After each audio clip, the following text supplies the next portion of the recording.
Alright, let's watch some Netflix. Let's see what they got out. What's this? Mike Tyson, young sex worker. Okay, that must be a new documentary. Let's press this one. Oh shit, okay. Okay. This one's gonna be very emotional. Let's see. Let's see. Mike Tyson, the former heavyweight champion of the world, the baddest man on the planet. Could you please let us know a little bit more about yourself in depth from where you started? I don't know about being the baddest man on the planet. I'm a soft, delicate flower, right? But shit, where do I begin? Well, I was raised in Brownsville, Brooklyn, New York, and I was born in 1966. That's the time when the young street niggas were robbing the white kids for their pocket change. Must have been a rough time out there, huh, Mike? Yes, it was. How did you survive out there, Mike? Well, I had friends that were just poor like me, broke, money hungry, and ready to do anything for it. These rich people, they're not like me. They're not where I came from. I came from the gutter, especially living in Brownsville, Brooklyn at the time when there was so much crime. And I had no one to look after me. My mother was a prostitute, bringing all these different men over to the house that would beat on her. All these guys would come by and show disrespect to me and criticize my abilities. And my dad, I don't even know that nigga. All I know is he was in jail.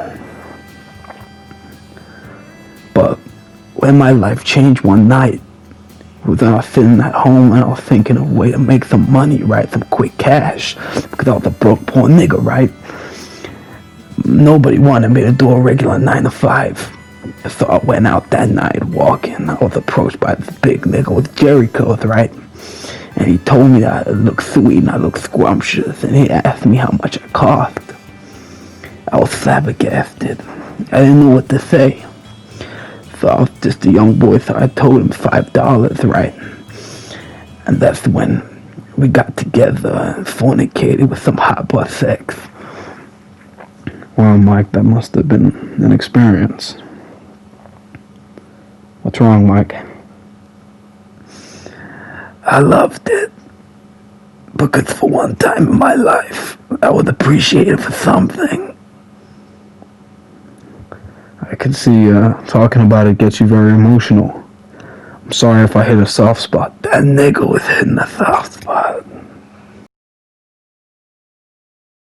So that's when I would just snort up lines of cocaine. And then I would just try fuck anything I would see. I was making decent money at the time. You know, because I knew there was a lot of niggas on the block that wanted to come dumpster, so I took that role. And, you know, as soon as I started making a name for myself, I was just getting passed around like it was past the Paso trains left and right with different people, sometimes groups. There was one time I had my first experience with a woman. It was great. I stuck around for a while. She approached me at a club, and that's when me and her kicked it off.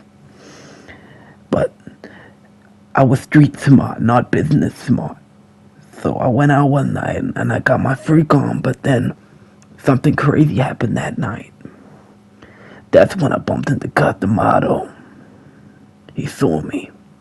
So I got up and I looked at him. I said, "Hey, what you doing in here, you crazy old white cracker?"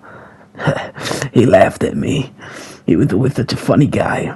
He looked at me and he said, "Kid, if you ever want to get something done, you at least gotta be rock solid first."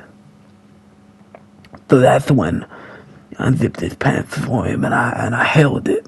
I looked down at it and I was looking, thinking about doing something.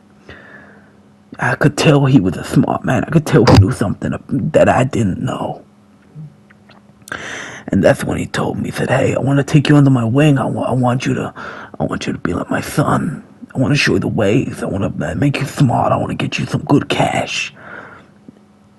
So I was thinking, I was sitting there, I was talking to him. I was thinking, hey, you know what? Maybe he's not as crazy as I thought. And soon come, I would go over to his house and we would have nice chats and we would talk. I love this man. He was so great. I miss him to this day. Rest in peace. You know, One time, he grabbed me from behind. He wanted to get it on. He was showing me how to get it done. How to get it done. And one time, he told me to put it in his ass. So I did what he told me. That's a smart man. He showed me shit I didn't know. I was having a great relationship with this older man. Everything in life was just going great. Soon after, my daughter died on the treadmill.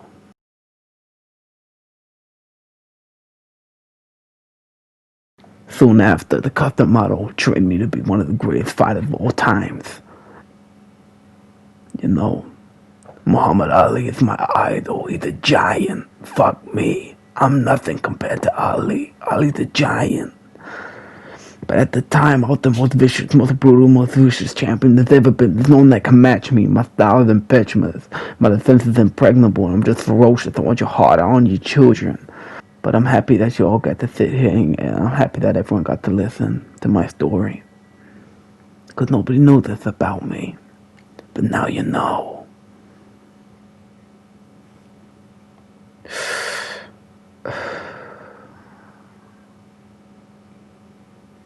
Anyway, get the fuck out my